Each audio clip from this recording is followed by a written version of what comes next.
The topic is intensity of electric field of uniform charged wire. We calculate intensity of electric field by uniform charged wire by the Gauss theorem. We know the equation for the intensity of electric field. E is equal to F by Q from the definition. From inverse square law, E is equal to 1 by 4 pi epsilon naught Q by R square. This is the second equation for intensity of electric field. And next, we are studied about dipole. By the dipole, we have two equations for intensity of electric field. One along axial line of electric dipole. On the axial line of electric dipole, intensity of electric field is E is equal to 2p by 4 pi epsilon naught into 1 by r cube. On equatorial line of electric dipole, equation is E is equal to p by 4 pi epsilon naught 1 by r cube. These equations we are studied in the previous classes. If we take a wire that may be a uniform charged wire, number of charges are exist. But in the before cases, only two charges or one charge we are studied. But here number of charges are there. Wire, otherwise a rod. Let us take, it is just like a rod, means cylinder but looks like a rod. It has number of charges in it. Now we want to find the intensity of electric field by this uniform charged wire. How it is possible? It is possible by the Gauss theorem. Now let us see how we can get the final equation. Now this is a uniform charged wire. This is a uniform charged wire. It gives the electric lines of forces in all directions. Electric lines of forces in all directions. Okay, we are taken one point P. Here we take one point P at r distance from the uniform charged wire. This distance may be in this side or may be in this side or may be in this side. With this distance we are imagine one cylindrical shape. We are imagine cylindrical shape. For this imagination only Gauss theorem is used. Okay, around this charged wire we are imagine one cylindrical shape with dotted lines. These dotted lines are looks like a cylindrical shape. This cylindrical shape is called now Gaussian surface. We are imagined that around the charged wire. This is called Gaussian surface. See, here electric line of force is present, yes. Here also electric line of force is present, yes. Here also electric line of force is present, yes. Here also electric line of force is present, means in all sides electric lines of forces are present.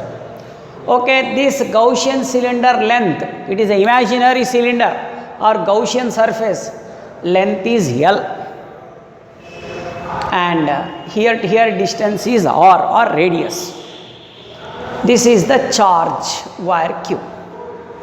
Here we can take lambda is equal to Q by L. What is the lambda? Linear charge density. Means charge of the wire divided by its length. Charge of the wire divided by its length is called linear charge density. We use this at the end. That's why you must be remember. Okay, on the Gaussian surface or on the Gaussian cylinder, this is the surface. Now we are divide this into a number of small elements. We are divided that into number of small elements like this, like this, like this. This line, this line, this line, this line, like this. So we can get the small elements. What is the symbol for the small element? ds. What is a ds? ds is the small element on the Gaussian surface. ds is the small element on the Gaussian surface. Okay, we know that one. The small element, ds element is like a small area. The area is a vector, always acts in which direction? Outwards.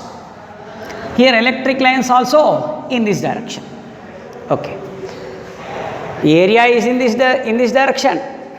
Intensity of electric field also in this direction. Okay, on the Gaussian surface we can take one point P. At this point we want to find the intensity of electric field at this point. For that we can have mechanism. Now flux through ds element on the Gaussian surface is, flux through ds element on the Gaussian surface is d phi is equal to E bar dot ds. Remove the dot product, what we can get? Cos theta. In this diagram or here, E and ds are in the same direction. E and ds are in the same direction. So theta is equal to 0. Cos theta is equal to cos 0 is equal to how much? 1. Therefore, you substitute this here. Therefore, what happened? d phi is equal to EDS. What is d phi? d phi is the flux through only small element or ds element. Now, we want to calculate the flux through entire the Gaussian surface. Entire the Gaussian surface. Flux by entire the Gaussian surface. What we want to do? Integration. Integral d phi is equal to closed integral EDS. Integral d phi is how much? Phi. And E is the intensity of electric that we want to calculate. E in outside. Closed integral ds. What is ds? The small element on the Gaussian surface. Small element on the Gaussian cylinder or Gaussian surface. So integral ds is equal to how much? S. What is the S? This is the surface of the Gaussian. This is S is the surface of Gaussian cylinder. We know the area of the cylinder. What is the principle for area of the cylinder? 2 pi RL. Area of the cylinder is how much? 2 pi RL. Okay, you take equation 1. And we know the Gauss theorem. What is the Gauss theorem? Phi is equal to Q by epsilon naught. Let us take equation 2. From 1 comma 2, at the phi you write this value. E into 2 pi RL is equal to Q by epsilon naught. And you can do the simplification. We get the equation Q by 2 pi epsilon naught into 1 by R. Q by L. Q by L is how much? Q by L is lambda. So instead of Q by L, what we can take? Lambda by 2 pi epsilon naught into 1 by R. Okay, what is the intensity of electric field by uniform charged wire or uniform charged rod? E is equal to Q by 2 pi epsilon naught into L into 1 by R. What is the R? R is the distance. When R is increases, means this R is increases, the intensity of electric field, what happen? Decreases. Okay, intensity of electric field is decreases by uniform charged wire when the distance of the point is increases from its position. Okay, this is one of the important topic in this chapter. This topic again we will discuss in the next chapter also to find potential. Potential is the next chapter. Again we use this formula in that chapter. Okay, this is one of the important question under the Gauss theorem for 4 marks. How we can get this in the examination means find the intensity of electric field of uniform charged wire by Gauss theorem. Yes, is it clear?